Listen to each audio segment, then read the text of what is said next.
And welcome to Recovery This Week. I'm Damon Frank. And I'm Shauna McKenna Vick. What's up, Shauna McKinnovick? How are you? You're on the road, right? I'm on the road, but I have to tell you, I might sound funny because I just got Invisalign. And let me tell you, I told her, I said, put the regular braces in, not the Invisalign. She's like, no, Shauna, the Invisalign's better. Not when you're a coffee drinker and you're a grazer, because I've got these things in and out all day, brush my teeth. My gums are going to be so healthy. So if I sound like I have a lisp, that's why. Just Well, I getting have used to to tell you, them. okay, well, we will take your lisp and everything Thanks. all together here for recovery this week. It's good to connect with you. A lot going on in recovery, a lot going on, I know, in our own lives. Good to join Mm-hmm. everybody here, the Recovered Life community. Good to catch up with you. What are you doing in Boston, by the way? Actually, I'm on a sober companion gig. So you know that I do intervention, sober companion, safe transport. And so I'm living with a young lady who was in treatment, and there was a crisis at her parents' house. Her parents were elderly and she needed to leave treatment. So she wasn't quite finished treatment. And just to have extra sober support, I move in and I'm living with her to give her support. And it's been such a blessing for me because her mom actually has Alzheimer's. And so we're here with the mom and dad, and I am able to care a bit for the mom too. And it's just, she's such a delight. What a beautiful, wonderful woman. And my client is amazing. And she's got a lot on her plate, but she put the right guardrails in place by having a sober companion here with her. And she'll go back to treatment tomorrow. So, and then I'll head home to North Carolina. So that's what's up with me. I love that. I was thinking I've been thinking a lot lately because it seems like the world's a little bit on fire. And I know that I know a lot of A little people bit. like, look, I go to 12 step meetings and, I think I had shared before I was going back to a lot more in-person meetings. Mhm. And since we last spoke, I went to a sober wedding, which is a trip. Yeah. Um, Shout out to my buddy Greg out there. Um, and it was interesting. I reconnected with a lot of people who had Oh, good. dispersed from the whole COVID thing, Of and which course. was my goal. I think the last time that we spoke, that I was going to Hmm. really try to do that. It was really interesting. But as I've been plugging into these new sober communities, I Hmm. found that wow, like there are more people than I have seen in a long time coming in to get help and trying Hmm. to get sober. And I don't know if it's just the times that we're living in or just I'm picking up on it, but a lot of people are making this I think you're bang decision. on because I actually think also this month, because people tend to drink more in the summer. They're on holidays, they're on vacations, they're having barbecues, they're outside. They associate alcohol with fun time or fun times with alcohol and being outside in the summer, cracking a beer when you're doing your um, lawn, whatever it is. And just myself, I've had 4 discovery calls from families to talk about intervening on, and they have all been women, okay? All women in their 30s. Either the parents are calling with the husband's calling, or the partner. And that's just this week. So Yeah. You know it what was it real is? quiet through June and July, and then this week it's just ramped right up. Because I think this is the demarcation line here as we move into August. We're getting back to school. We're getting, people. I'm starting to see, look, Costco, my favorite place in the universe. You know that. Shout out to Yes. all my Costco homies out there. But I love Costco. And when I go in there and I see Halloween outfits and I see, a pumpkin pillows and all this stuff, I'm like, okay, all right. Already. Like I have to start thinking, I got a kid going back to college.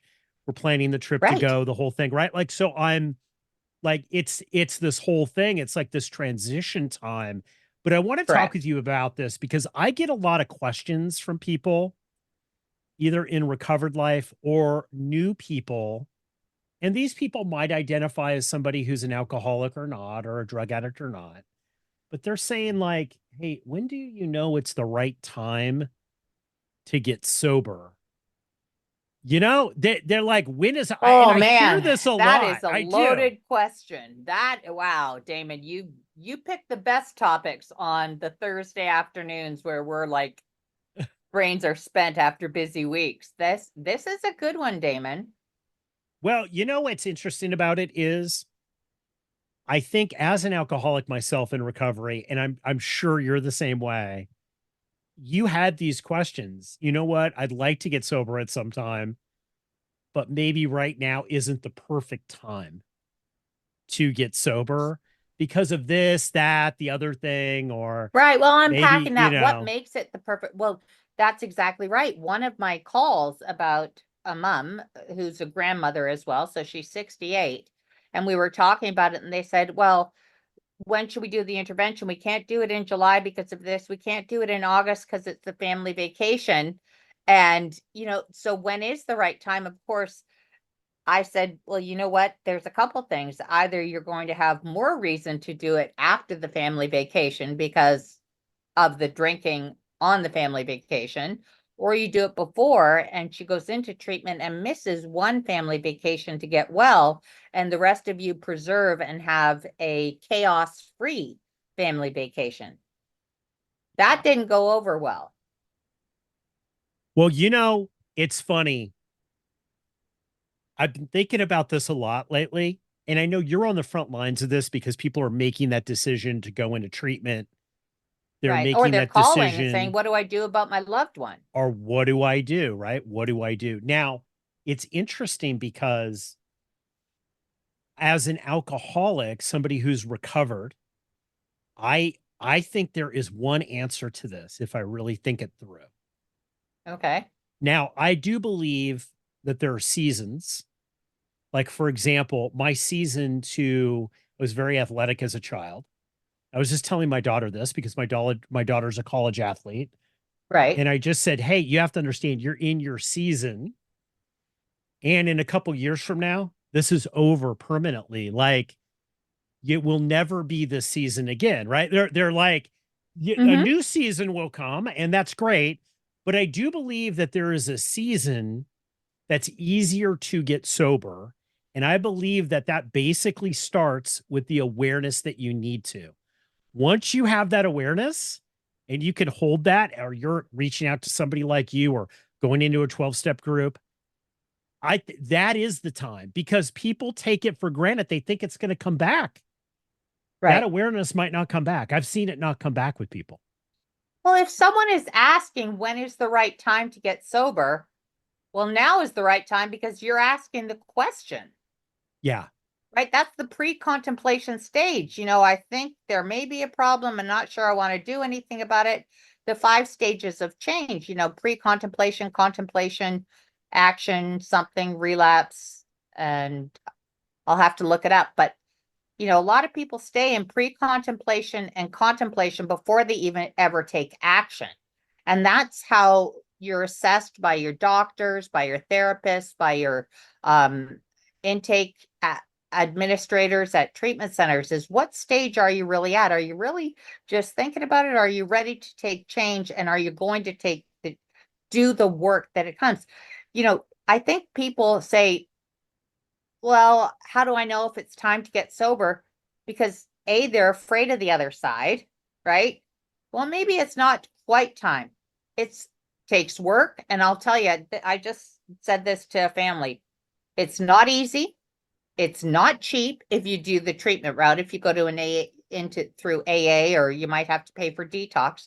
It's not easy. It's not cheap. It's not easy for the person or the whole family. And it's not quick. It's not Yeah. quick. Yeah. It's a process. It's a lifelong process. But the actual act of getting recovery is not quick. It takes time and it takes work. And I think You're people want to absolutely say, right. You're yeah, absolutely right. And I'm going to add to that too, because I think the interesting thing about this is that let's take this idea that an alcoholic or somebody who has addiction problems, it comes into their mind that they're an alcoholic and they're able to either to express it or communicate it to somebody else who expresses it to somebody like you, right? Or they take action like they go to a 12-step meeting or they reach out to a therapist or something. Mhm. This is interesting because they've been talking about this for years, that like I believe alcoholics suffer from clarity. And I Okay. think sometimes, as I really think that like a lot of recovery is a search for clarity. It's not necessarily agreement. Like I wasn't in agreement that I was an alcoholic when I walked into a 12-step meeting, but I had clarity that something was wrong. Right. And I thought it had something to do with drinking. Now, how I thought the solution should happen was totally different than what was proposed to What? me and what I had to Right. do. But the clarity that there was something wrong and it had to do with my drinking, okay, was something that I think is unusual for alcoholics. It's not the common state, because I think alcoholics spend so much time trying to not be clear about it, and it's in a phase or trying to work. Like if you think back, it's like, well, it's the job, it's school, it's the people, it's the It's all relationship. these That's things why. happening around me that are causing me Correct. to be like this as opposed to myself. If I didn't have parents like this, or if I didn't Right. have these stresses, or if I didn't have these things in my life, right? There's this denial machine running constantly, Hmm. fighting it. So to have these moments of clarity that, yes, I have a problem that has something to do with alcohol. I don't know what the solution necessarily is, which most people are at. They don't know what the solution is. They just know something's wrong. Right. I think we take that for granted. I have seen people have the moment of clarity. We call the moment of clarity, right? And then Hmm. lose the moment of clarity because they didn't take the right actions. And then it just continues to progress and it gets worse.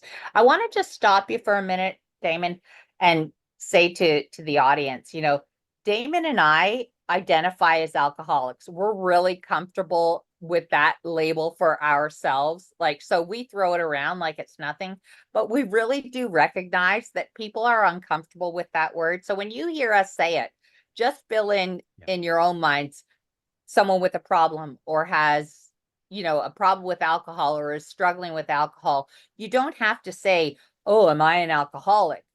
Okay, but like Damon and I use it very freely because we have no stigma attached to it. I mean, we're in 12-step programs because that's what has worked for us. It's not everybody's path, but it is definitely what's worked for us.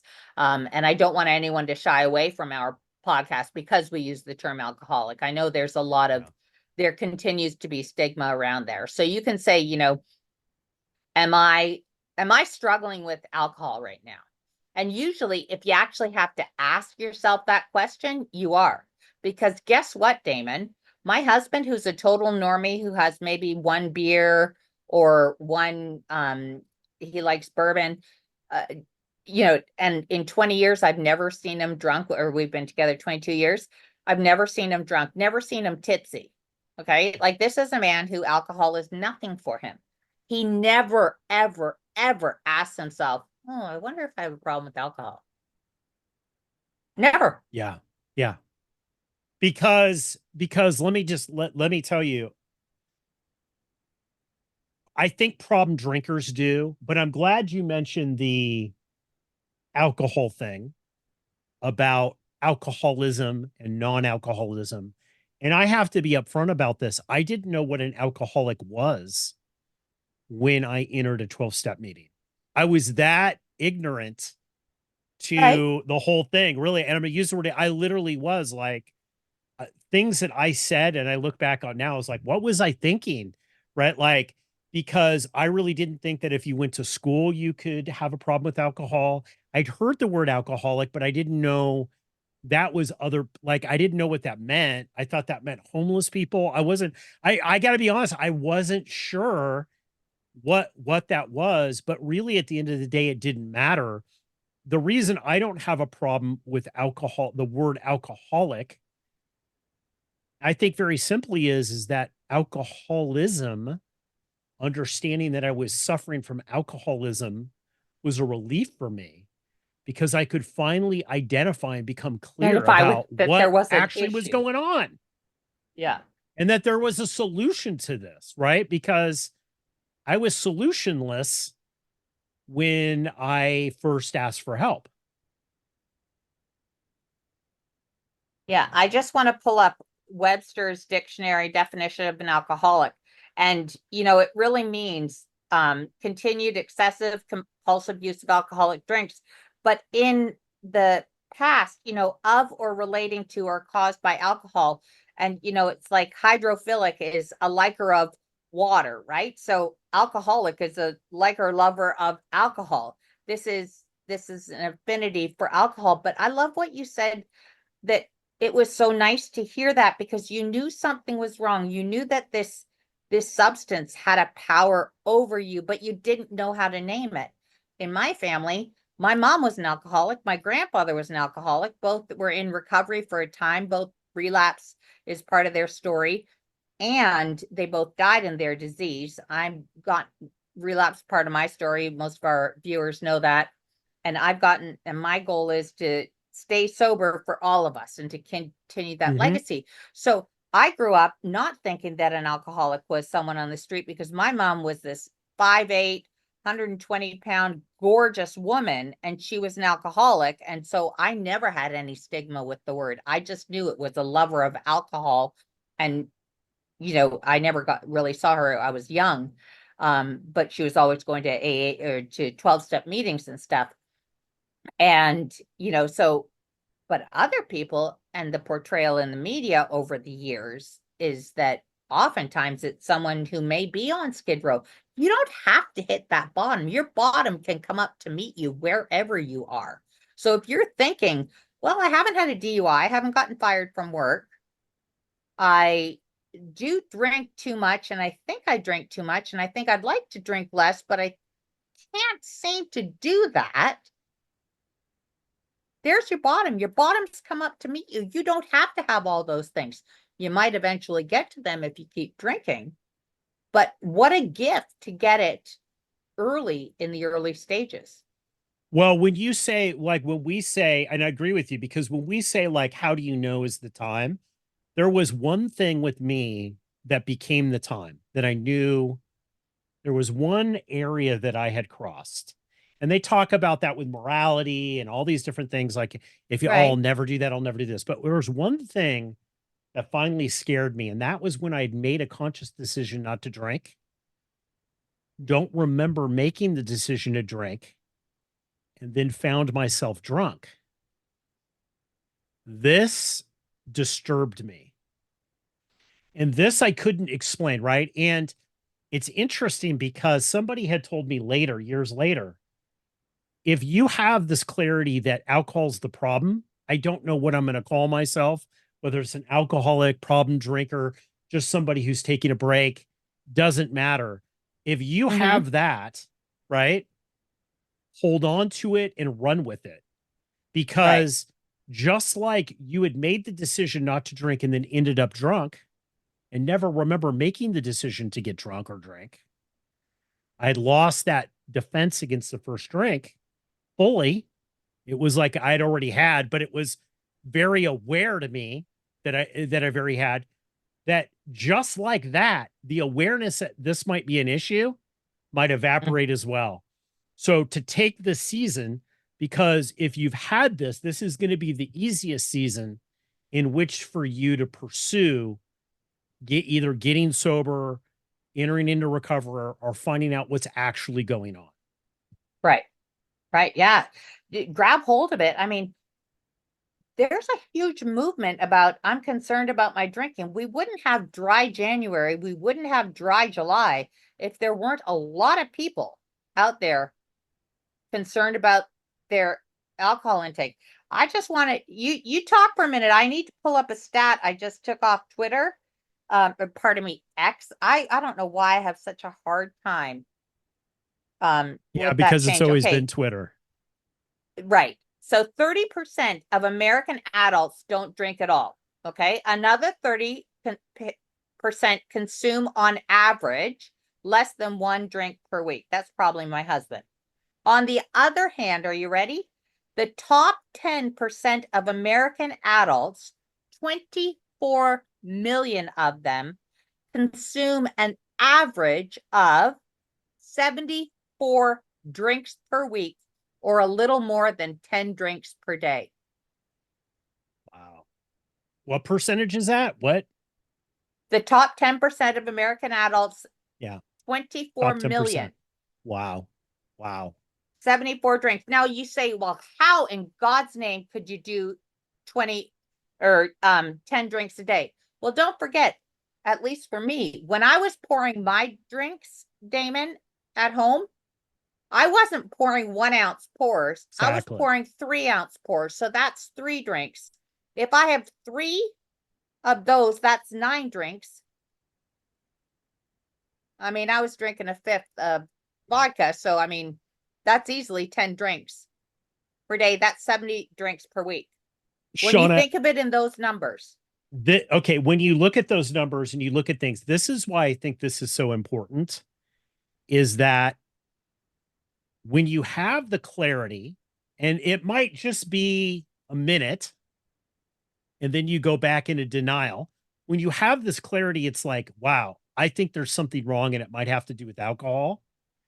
Why I believe it's so important to find the solution. This is why I think it's so important to have like interventionists like you and 12-step groups that are open all the time and hotlines and therapists Mhm. and everything, is because you want to align that with the solution of discovery for yourself Right. immediately.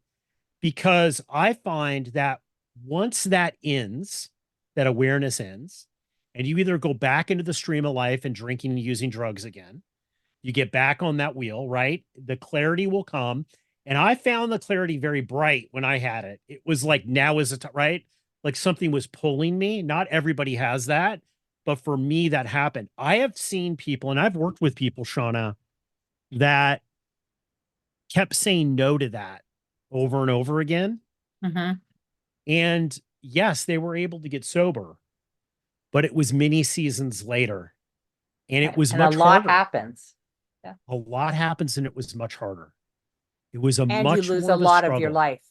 You A lose a lot lot, of your life.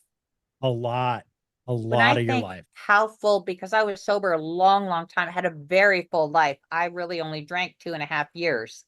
Um, and when I think, people say to me, Shauna, how do you know how to do all this stuff? I cook, I garden, I can, preserves, I make jams, jellies, I groom my dogs. How do you do all this stuff? And I think, well, one, because I've been sober a long time, I've learned a variety of skills. I've always been on this quest to do more, learn more, and this excitement and just curious about life. And oh, I see a challenge, I'm going to find the solution. Those 2.5 years, maybe 3 years, I can't remember the exact span. I know I worked to get sober for 2.5 years.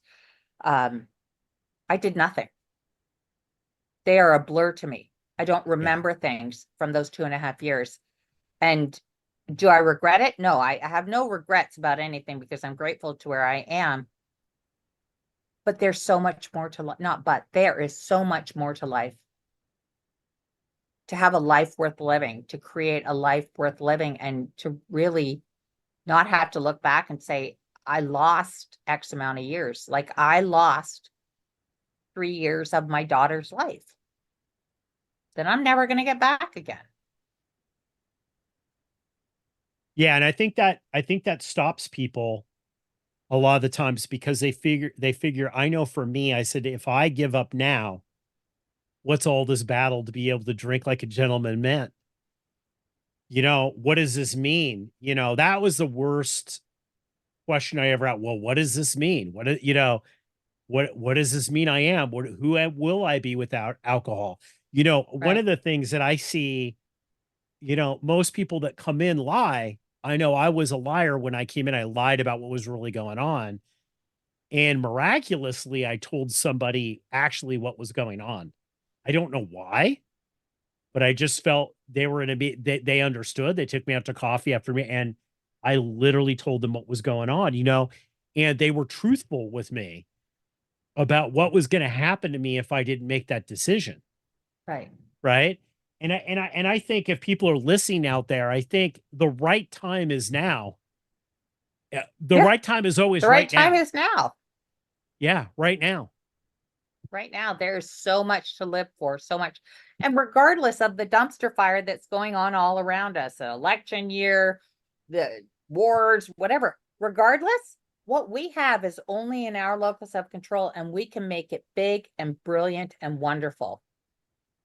Absolutely, we can. Absolutely, we can. So have fun in Boston. We're going to be doing these more regularly It's now, work.